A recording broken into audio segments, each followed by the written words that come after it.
बड़ी खबर बता दें, उत्तर प्रदेश के मुख्यमंत्री योगी आदित्यनाथ ने कहा कि वीरता, वैभव और समृद्ध सांस्कृतिक विरासत की धरा ललितपुर आज विकास के एक नए अध्याय की साक्षी बनेगी। मुख्यमंत्री ने कहा कि डबल इंजन सरकार का यह प्रयास ललितपुर सहित समूचे बुंदेलखंड के समृद्ध और आत्मनिर्भर भविष्य की मजबूत आधारशिला सिद्ध होगा। राजकीय मेडिकल कॉलेज बनने से क्षेत्र के लोगों को बेहतर इलाज के लिए बड़े शहरों पर निर्भर नहीं रहना पड़ेगा।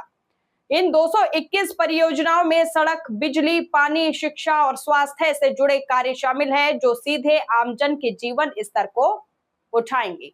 देखिए खास रिपोर्ट। विकास की प्रक्रिया अनवरत चलेगी। गरीबों के कल्याण के लिए सरकार की योजनाएं मजबूती के साथ आगे बढ़ेंगी। मैं केवल आपसे एक ही बात करूंगा कि डबल इंजन की सरकार मोदी जी के नेतृत्व में बिना रुके, बिना डिगे, बिना थके, बिना झुके कार्य कर रही है। आपने देखा होगा जब अमेरिका और ईरान के युद्ध में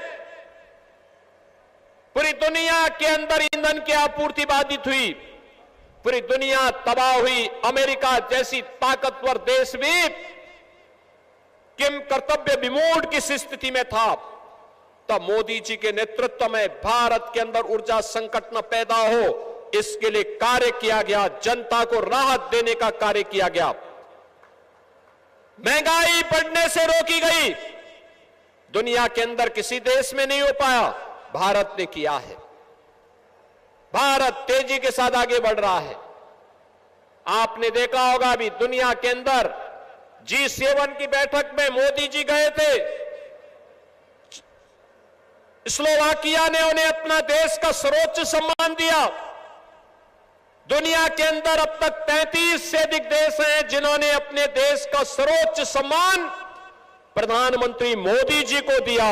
जब मोदी जी को किसी दुनिया का सर्वोच्च सम्मान मिलता है तो सम्मान 140 करोड़ भारतीयों का सम्मान होता है, 140 करोड़ भारतीयों का।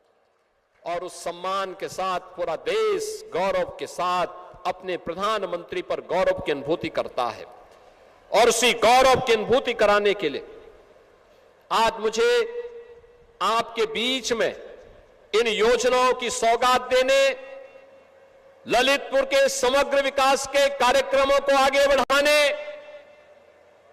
यहां के नौजवानों के उज्जवल भविष्य को बढ़ाने के लिए बहन और बेटियों को राहत देने करके उनकी सुरक्षा, उनके सम्मान, उनके स्वावलंबन के लिए प्रभावी कार्यक्रमों को आगे बढ़ाने के साथ ही विरासत और विकास की जो प्रक्रिया है उसको आगे बढ़ाने के लिए हम कार्य करेंगे।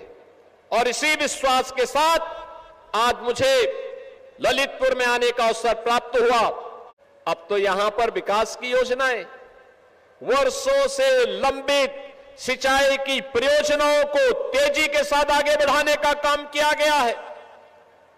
आज आप देख रहे होंगे कभी अर्जुन सहायक परियोजना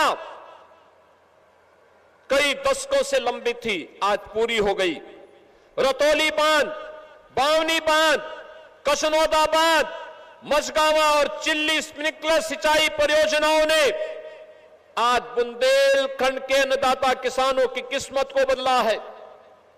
कई गुना आमदनी हमारा अन्नदाता किसान अब कमा रहा है।